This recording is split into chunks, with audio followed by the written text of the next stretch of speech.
Welcome to News Now Alberta. This is Special Ed. We are in Ontario today where cops stole money from a drug bust. Almost $6,000 disappeared. Apparently, no one took it. It was magic money that just vanished by itself. Usually, evidence seized by police is used against the person accused, but in this case, the evidence was used against police. It was the photos of the stacks of cash that exposed the truth and why a drug bust backfired.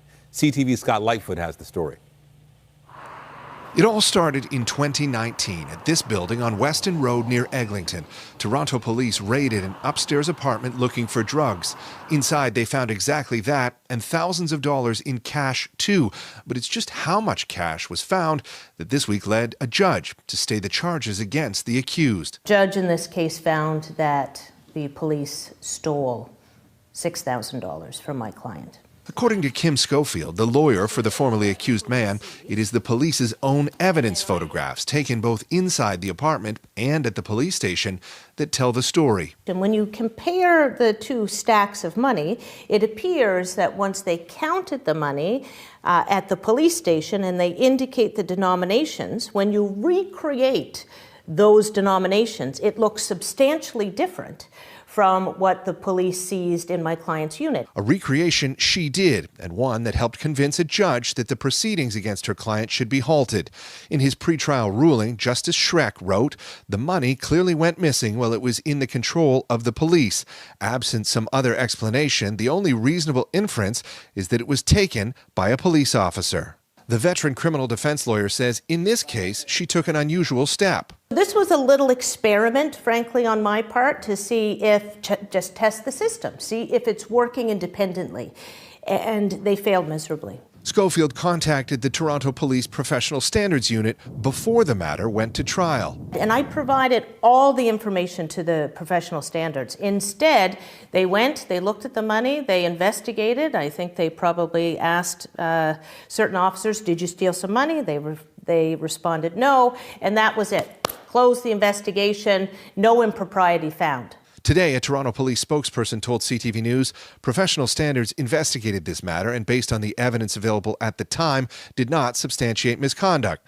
We will review the judgment and any new evidence that may have been presented in court and if need be, we'll take appropriate action. I think it's not a surprise to anybody that the police investigating the police is not a very viable or reliable investigation or system. So maybe it's a reminder to us all that there's got to be some changes in this regard.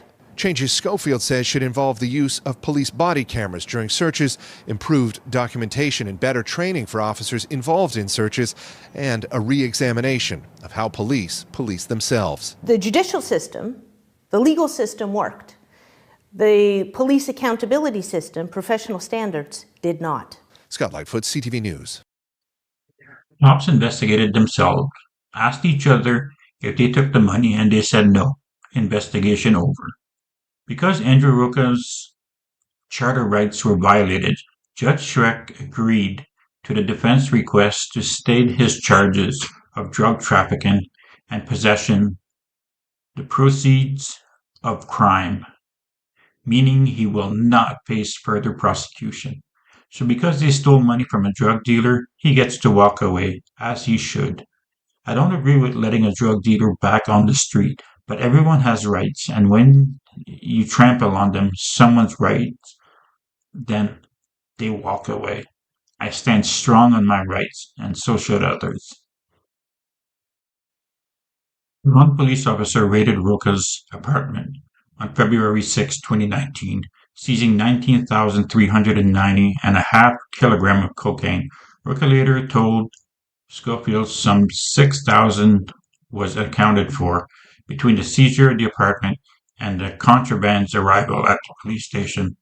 So you believe a criminal?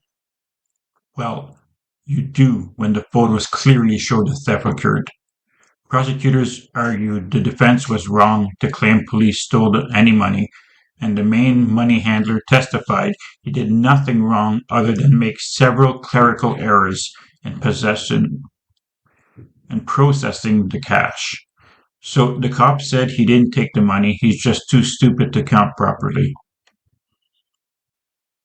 The judge wrote that while the majority of officers executing search warrant exercise those significant powers responsibly and honorably, those who do not will almost always be able to do so with impunity, secure in the knowledge that the word is likely to be believed over that of an accused criminal.